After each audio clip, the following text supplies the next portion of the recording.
This morning, I would like to present to you, as Madame Lawena has just introduced my theme, my topic, silence, challenging forgotten value in information and communication technology among students of Jordan University College. All of us, we do remember the 7 wonders of the ancient Greek world. A bit of history. There are 7. The Great Pyramid of Giza, the Hanging Gardens of Babylon, the statue of Zeus at Olympia, the Temple of Artemis at Ephesus, the Mausoleum at Alicamassus, the Colossus of Rhodes, and the Lighthouse of Alexandria. Among the 7th world wonders, today we have only one remaining. The only ancient world wonder that still exists is the Great Pyramid of Giza. And beside this list of the 7 world wonders of the world, the ancient Greek world, we have now many other classifications. We have the new 7 world wonders, and we have also the 7 wonders of the United States. Let me just list the 7 new world wonders. We have actually the Taj Mahal in India, the Great Wall of China, we have the Machu Picchu in Peru, the Chichen Itza in Mexico, the Coliseum in Rome, the Christ the Redeemer in Rio de Janeiro in Brazil, and the Petra in Jordan. All the different lists and classification which circulates try to compile a list of 7 wonders, paying tribute to the greatest civil engineering throughout the world history. All the 7 wonders, ancient, new, and actual, they are based on the construction and buildings. However, I would like to differ with this vision of looking only at the aspect of construction and building, rather to consider any reality that has transformed sensibly the vision of the world. And according to me, the greatest world wonder nowadays are the new information and communication technologies. We live in the digital age, in the electronic age, and the greatest ignorance nowadays is not about to know how to read and how to write, but ignorance nowadays is about the digital technology. The new technologies have thoroughly changed the world in such a way that the apex event on the historical line is no longer Christ. In history, you remember, we have the timeline. At the center, you have Christ, and you have BC, before Christ, and you have AD, after Christ. Now, because of the new technologies, everything has changed. At the center is no longer Christ. At the center, we have new technologies. BC doesn't signify anymore before Christ. BC signifies nowadays before computer. So, you have computer here, BC, not before Christ, but born before computers. So, you see how the world has changed. Let us just enumerate some of the dangers of technologies. First of all, we have to acknowledge the new technologies, as mentioned previously, allow people to meet each other beyond the confines of space and of their own culture, creating in this way an entirely new world of potential friendships. This is a great achievement. But at the same time, it also requires greater attention to an awareness of possible risks. Now let us just ask a question, fundamental question. Who is my brother? Who is my neighbor in this new world? Does the danger exist that we may be less present to those whom we encounter in our everyday life? Is there a risk of being more distracted because our attention is fragmented and absorbed in a world other than the one in which we live? Do we have time to reflect critically on our choices and to foster human relationships which are truly deep and lasting? It is important, dear friends, always to remember that virtual contact cannot and must not take the place of direct human contact with people at every level of our lives. Let us just take another example with regard to scientific knowledge. Do researchers have time to concentrate and to think by themselves?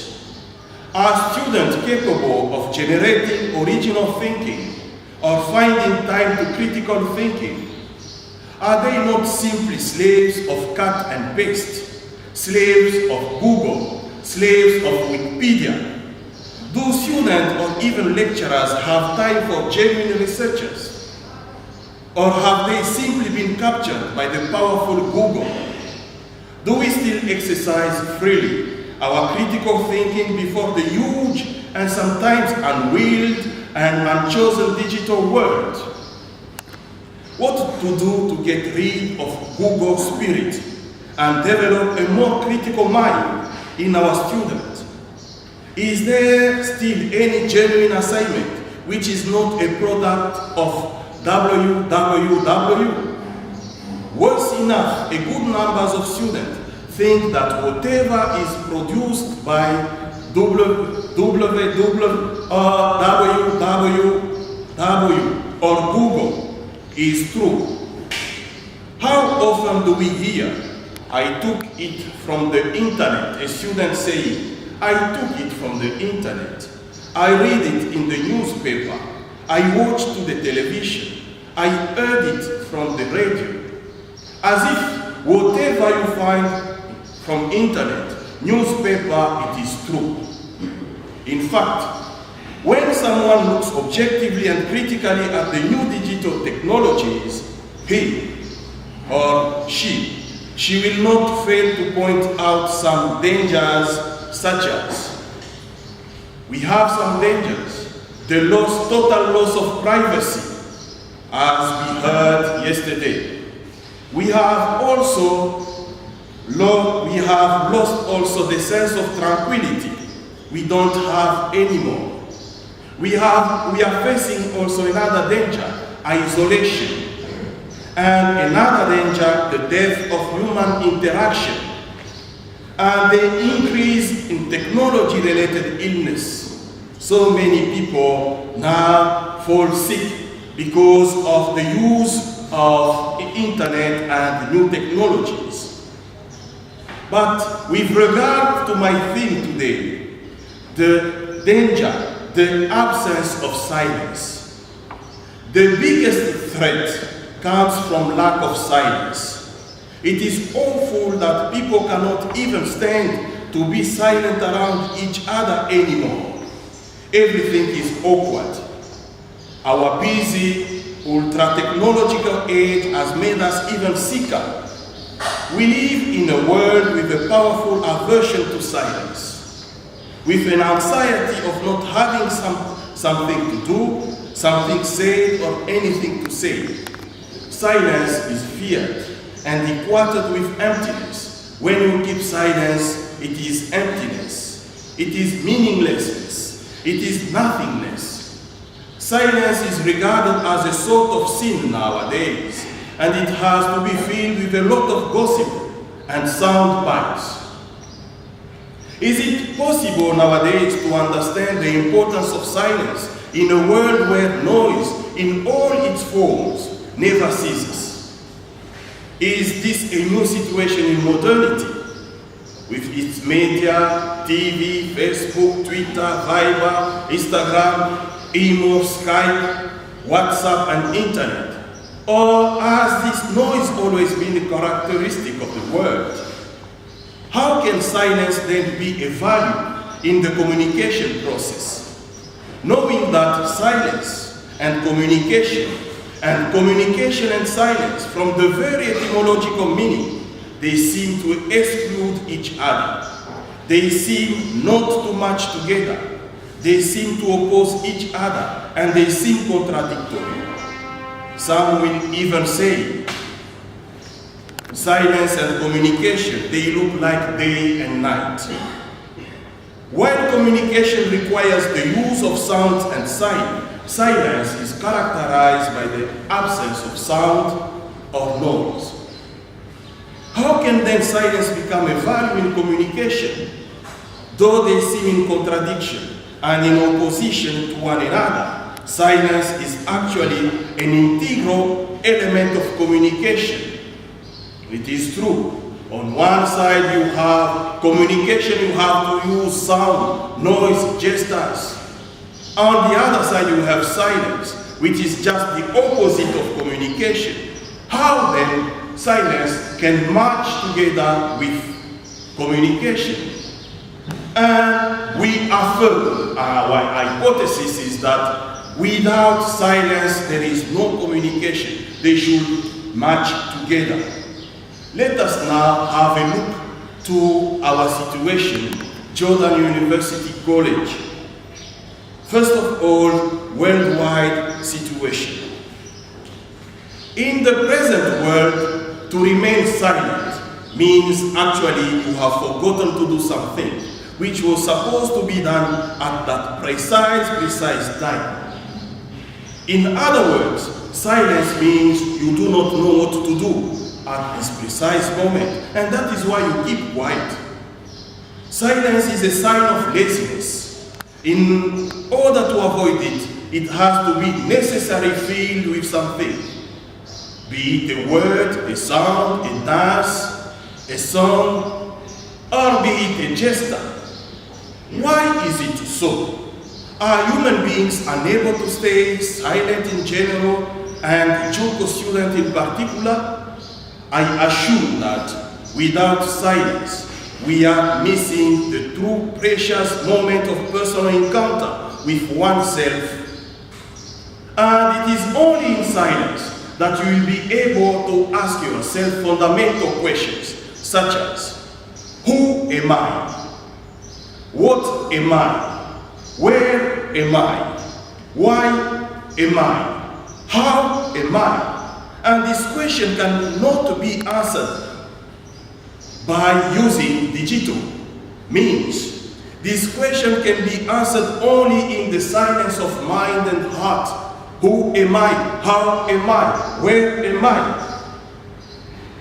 You do not find answers in www, in Google, in Wikipedia. Who you are, where you are. You cannot find this question in Wikipedia. They are far beyond the performance of digital achievements. Overview of lack of silence in our society and here around JUCO. Our society has become too noisy. It is a matter of looking around us to see how people have become slaves of the new means of communication. People have no time for themselves. Everybody seems to be busy. A concrete example is the use of cell phones in our university college. It is seldom to see a student outside the class not manipulating a cell phone or smartphone. So I have done a research and investigation. Since the DPAA is here, maybe it may grant me promotion because I have done investigation year round to see how students are using their phones. Okay. Everyone is busy with his or her phone or smartphone, talking, listening to music, chatting with a friend, watching a movie, consulting his mail and mail, and so on. Sometimes we may see even lecturers leaving the classrooms and going out to respond to a call. On the way, you may come across with a group of students walking or sitting together, and everyone is busy talking to his or cell phone without caring for the other. In appearance, we might say, we are together. They are physically present, but in reality, they are absent from one another. How often, during a meeting or an assembly, we hear phones ringing and people running outside for answering? How often during classes, we hear phones, some clever student ask for permission to go to washroom while they just go for communication for so-called short call urgent issue. This means of communication, which is actually virtual, becomes more important than any other form of relationship. We do not truly meet each other anymore. Everyone seems to be busy and does not care for the other. People living under the same shelter do not have time to meet each other, to sit together, to see each other. Instead, they communicate through emails, email, WhatsApp, Instagram, and SMS. It is mind-boggling to imagine how many conversations are happening while students walk through the corridors here around Jordan. A vivid example I want to share with you. A group of female students heading to Q45 from the main hostel here down, a group of female students. They are heading to Q45 over there. And everyone is busy, chatting, listening to music with earphones, and no word, no sound at all until they reach the class venue. They are together without being together. They seem to be silent, but actually they are full of noises. How often did I come across with students? My office is just here. If I want to move the other side, I come across with students sitting in front of the church, unfortunately watching pornographic movies instead of academic research. And during the day, in fact, dear friend, it is wrong for me to always be available online, but less present to those whom we encounter in our everyday life. There are many examples to be given pertaining to this noisy reality brought by digital devices, as the PowerPoint shows Ignace.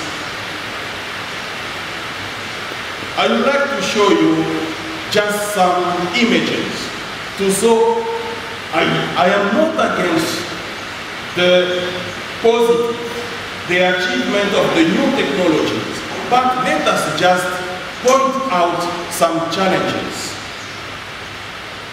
You can see the images over there, lack of interaction, the death of human interaction. People, they are together, as you can see, but everyone is busy with chatting, with his phone. That is the world in which we are living. We can continue.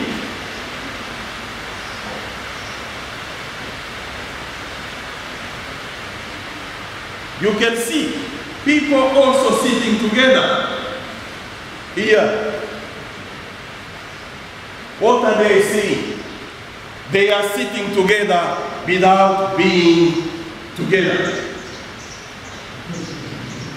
Let us continue. Here, that is being with, without being for one another. They are sitting. Can you move? Here is now. Here you can see isolation.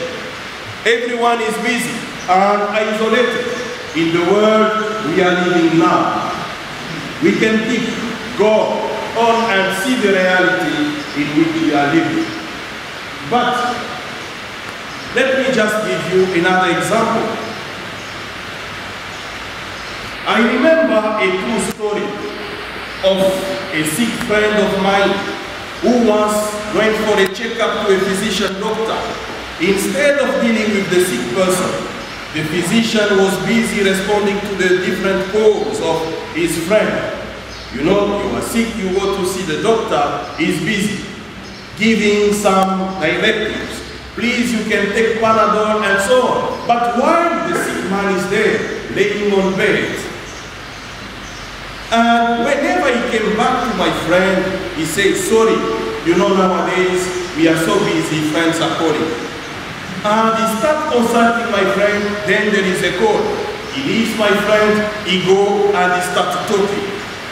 At the end, my friend said, please doctor, I think for you it is better to go home and to consult me. I can consult you through the phone, because physically you are unable to consult me. But that is the reality. But very recently, 2 weeks ago, Pope Francis expresses his concerns about it, that families nowadays are being broken down by people spending the majority of their time online.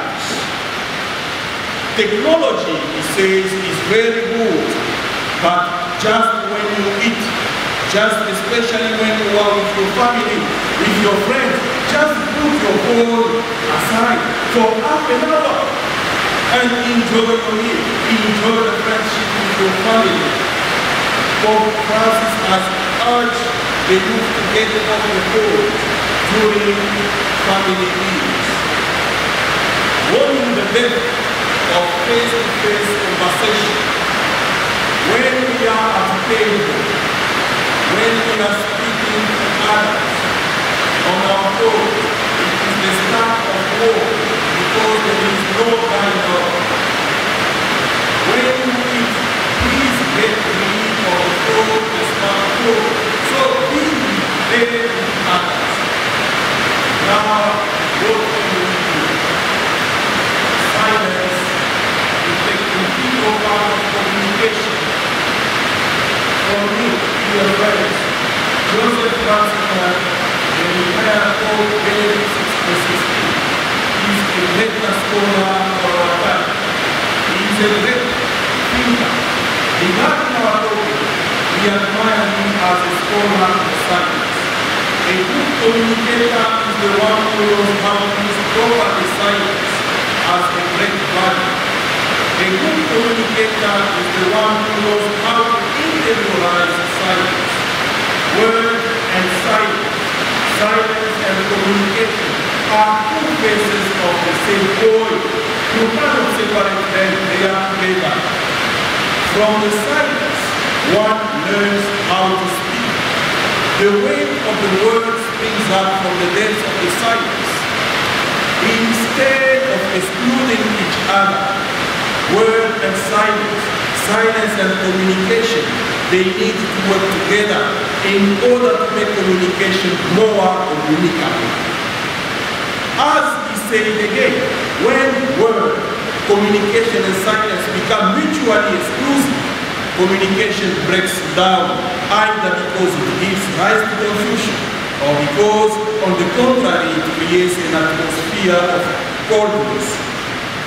There is a serious need of establishing true balance between silence and communication. The two types of communication are called to integrate with one another. So to say, dear friends, in order to be able to communicate properly, silence is needed. In these bright words, it says again, as said previously, silence should be an integral element of communication. In silence, we are better able to listen to one another, to understand more properly ourselves, ideas, and so on and so forth. No human being is an island. We know what an island is. It is a piece of land surrounded by water on all sides.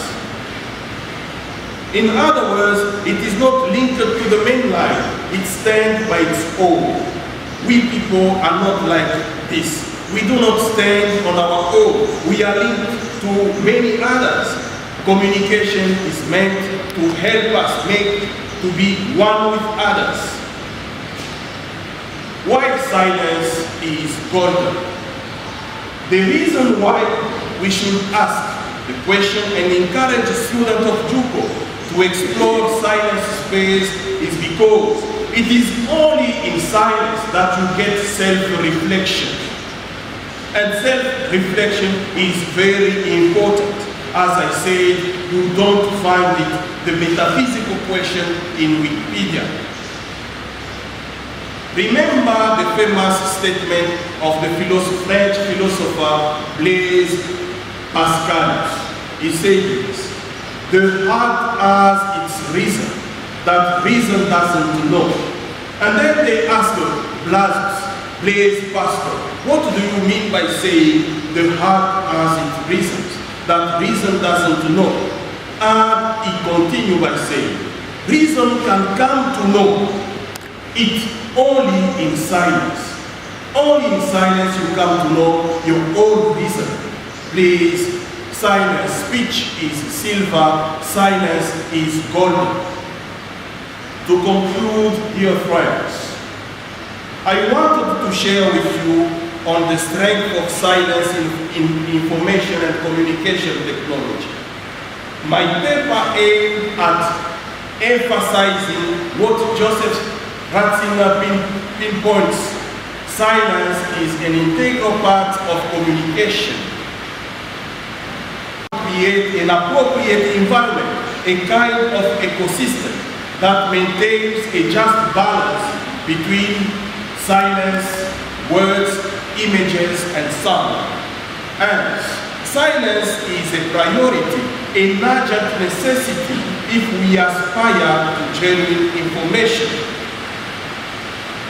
As Henry Naumann notes, he says, we noted silence in our lives. We even desire it.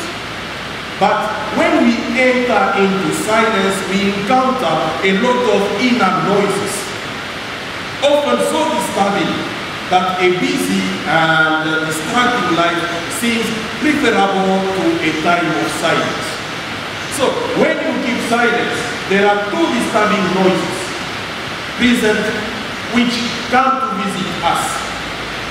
We have the first one, the noise of lust, and then the noise of anger. Lust reveals our many unsatisfied needs, and anger our many unresolved relationships. But lust and anger are very hard to face.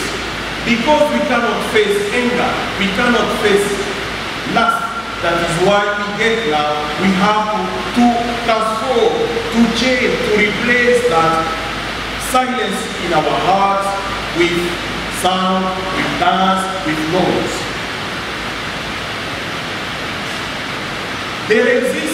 There are many types of silence. For instance, an Italian philosopher called Culltural, an actual one, has written a recent book on playing with silence. In that small book, there are two parts. The first part of the book, he gives some questions and types of silence. We have a kind of silence which frightens. We have a kind of silence which dedicates. We have a kind of silence which conceals our own body, the silence that enters our experience. But besides Culltural, we have also other scholars who talk about types of silence. Let me just cite some of them. The silence of the eyes, the silence of the ears, the silence of the nose, the silence of the tongue, the silence of the mind, the silence of the heart. But with regard to our topic, I am convinced that the first and foremost kind of silence that we should nourish in order to resist to the noisy digital world in our today's world is the silence of the fingers. The silence of the fingers. The fingers, they are the ones bringing us to make too much noise. We cannot keep quiet. Silence of the fingers. Ask yourself, how often your fingers are forcing you to make noise? We should come with a day without digital device. I have a dream, used to say Luther King. I have a dream that the United Nations will one day declare a day of silence, as today we are celebrating a day of International Day of Women. All women who are here, congratulations. Let us applaud for them. So I am sure that we have a day of silence. I am also sure, I am agreed that we have a day of silence without any gadget, any device also in Juba, to impose the spirit of self-reflection in our students. The day without internet, the day to encounter oneself, your own mind, your own reflection. Dear friends, now that I want to learn, I have finished the presentation of my paper. Let me address a critique to myself. Anyone who is listening to me, all of you, you can ask me, you can put a question to me. Why are you talking about silence by breaking silence? Isn't it? I was supposed to keep quiet. That is the best way to talk about silence. But now half an hour I am talking. I am breaking silence and you are listening to my communication. Don't you see that the best way to talk about silence is to keep silence? I have an answer to your question. My answer is very simple. To your question, let me now keep quiet, keep silence. Thank you very much.